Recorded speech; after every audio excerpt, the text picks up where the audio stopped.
You love her voice, you love her looks. What Melissa loves are comic books. Hi, welcome back. So, I had done a previous special episode celebrating my acquisition of my very first non reprint Golden Age comic book, Feature Comics number 50. And as of this week, I now have a second non reprint Golden Age comic book, again from Ken Kirby of the Facebook group Comic Books The Golden Age. And maybe I should say I have my a fossil remains of a comic book. It is not in good condition. As I was reading it, the pages all separated. They're insanely brittle, so they were crumbling as I was reading it, and they crumbled more as I was taking photographs of it because I wanted to share this with you. I had previously found a black and white version of this online, but this is going to be the only color copy of this comic book that I think is out there. So take as many pauses in this as you can to read along, and we'll see if we both enjoy it. So let's get started on reviewing the contents of this issue. Um, Well, my first comic book that I got was from the early years of the Golden Age. This one is almost all the way at the end of the Golden Age, May 1948, and it's Red Dragon number 3 from Street and Smith. Should you feel bad that you don't know anything about this? No, you don't have to. Maybe a little if you don't recognize the name Street and Smith. That publisher was well known outside of comic books. Street and Smith was the most popular publisher of pulp fiction back in the 1930s, responsible for publishing both Doc Savage and The Shadow. So, what does the cover mean by the world's weirdest tricks? Well, every character in this anthology is a magician, and between stories, there's filler material where these characters walk you through how to do maybe not the weirdest magic tricks, but some simple magic tricks. Next, you may be wondering how they ever came up with a goofy name for a character like Dr. Neff. I was wondering this myself until I discovered that Bill Neff was a real person. There's a one-page text article after the story giving a little biography of him for those who hadn't heard of him even back in 1948. I had to check the details myself because I was really flabbergasted by this, but apparently Bill Neff was friends with Jimmy Stewart. Yes, that Jimmy Stewart in high school. Jimmy Stewart, before his acting career started, was Bill Neff's first assistant in his stage magic act. At this time in 1948, Neff was on a tour of the country with his portable haunted house exhibit, which is why a haunted house is the theme of this first story. After one of his shows, Neff is invited to debunk a local haunted house where investigators have gone missing.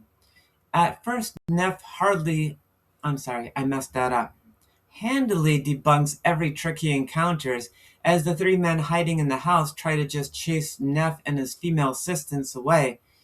But the situation escalates when the three men unleash what appear to be the past investigators turn into zombies on them. Now, this exciting turn in the story is quickly deflated by some really atrocious dialogue. The bad guys are all obsessed with anagrams that they engage in every part of the conversation. So there's examples like, "This is Rasp, whose name spells spear. With that weapon, he pares down my enemies, and he will spare no one. He reaps the fruit of evil.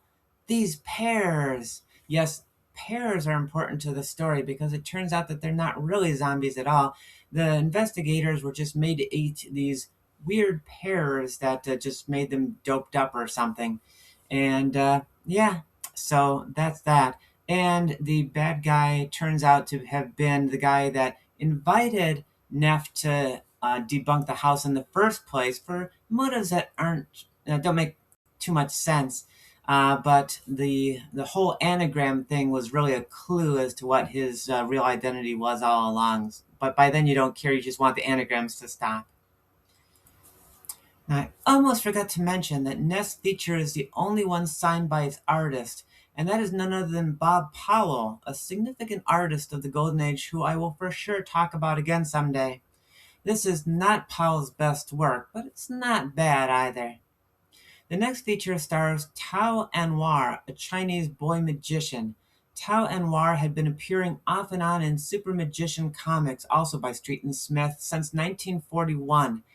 Tao was sometimes drawn by Joe Manley, an artist who will be more important in the 1950s, but apparently not at this time, as no one seems to know who drew Tao in this issue. In this story, Tao saves a really dumb shopkeeper who is convinced by a slick hoodlum that his money is hexed, and then tries to steal it in a gypsy switch box. I'm guessing this type of box is still used in Magic Acts today, but I don't know if it has a more PC name now. In a follow-up page, you learn how to make your own. The next feature stars Elliman, who is, you guessed it, another magician. His first name is Nigel, though I had to go online to learn that. He's only referred to as Elliman in this story, like he's Cher or Manda. Elliman has one assistant, Lorna, who has been with Elliman since he debuted in Super Magician Comics in 1946. They are doing a show in Miami Beach when two crooks in the audience get the idea to use a prop mirror they steal from the show to conceal them robbing the hotel safe, hide the jewels from the safe in one of Elliman's prop containers, and then do a clever bait and switch with their henchmen leading police on a chase after moving the jewel-less hotel safe out to their getaway car. To get the jewels back from Elliman, they invite him to do his show at their villa, but Elliman guesses their connection to the crime and sneaks two policemen into the show in prop doors. I actually like the art on Elliman's feature better than Powell's art on Dr. Neff, but we don't know who the artist of this feature is any more than we know who did Tao Anwar. Now, the last feature in this issue is Red Dragon, the namesake of the book, and yet another refugee from Super Magician Comics, having debuted back in 1943. At this point, you may have the same question in your mind that I had. Why was Super Magician Comics canceled in 1947 if they were just going to bring back 3/4 of the contents in Red Dragon the following year? I don't know, but this is one of those fun questions I like to speculate about. Was Street and Smith getting complaints from readers that Super Magician Comics had no superheroes in it? It does seem odd to me that Super Magician never had a character named Super Magician in it, which just seems like an obvious one. Were they so opposed to the superhero genre that they canceled and renamed the series just to avoid any association with the word super? Red Dragon is a young Caucasian man who lives in Mongolia and is called Red because of his red hair. And he's called Dragon because he has a pet dragon, though I think it's actually supposed to be a Komodo dragon instead of like a fantasy dragon. Unlike every other feature in this book, Red Dragon is an actual magic user and not just a stage magician. And this is the most interesting scenario, too, in the whole issue. Red Dragon is asked to investigate a haunted plateau where cone-shaped boulders are balanced on their points. Red recognizes this as an interdimensional nexus point and discovers that one of the boulders is just floating over a secret door in the ground. Down below, they find 7 English soldiers who were captured by Genghis Khan over 700 years earlier.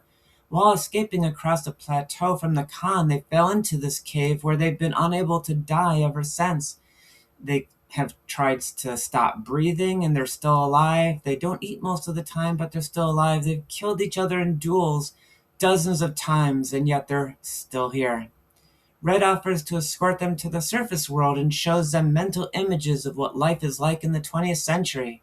The soldiers are horrified at the thought that they would be forced to sit at desks and do clerical work and asked to be allowed to die instead, and that's a pretty sick burn on modern life. Red collapses the plateau on them with his magic, which allows physical laws of our world to enter the cave, and they finally expire. Ed Cartier, the famous pulp and science fiction illustrator, had allegedly done some Red Dragon art very early in his career, but I don't think this is one of them. The art looks way too amateurish, which is a shame. I would have liked a story this good to have looked better than this. And we're finally done with this review of Red Dragon number 3. How long will it be until I get my own next Golden Age comic book? Well, how long do you think it should take? Think about that. And then next time we'll be back and we're going to be talking about 1938 comic books again. And I hope that you join me and that you like this and subscribe and support on Patreon. Links below. And bye for now.